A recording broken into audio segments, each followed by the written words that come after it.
America ప్రపంచ ఆధిపత్యాన్ని సవాలు చేయడానికి ప్రపంచం రెండు విభిన్న కూటములుగా విడిపోతున్నట్లు కనిపిస్తోంది.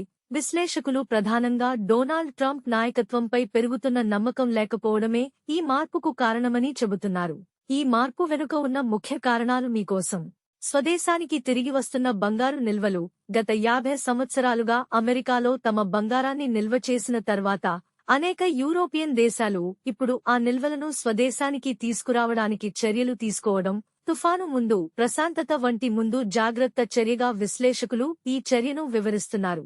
ఆస్తుల సార్వభౌమాధికారంపై సందేహాలు. 20వ శతాబ్దంలో, ముఖ్యంగా శీతల యుద్ధకాలంలో, అనేక యూరోపియన్ దేశాలు భద్రతా కారణాల దృష్ట్యా, ముఖ్యంగా జర్మనీ సుమారు 37% మరియు ఇటలీ దాదాపు 43% బంగారాన్ని అమెరికా ఫెడరల్ రిజర్వ్ బ్యాంక్లో నిల్వ చేశాయి. అమెరికా బంగారాన్ని తిరిగి ఇవ్వడానికి నిరాకరిస్తే, ఇప్పుడు ముఖ్యమైన ప్రశ్న ఏమిటంటే, యుఎస్ వాస్తవానికి ఆ బంగారంలో ఎంత తిరిగి ఇస్తుందని యూరప్ పన్ను చెల్లింపుదారుల సంఘం, టాయ్ అధ్యక్షుడు మైఖేల్ జాగర్ గళమెత్తారు.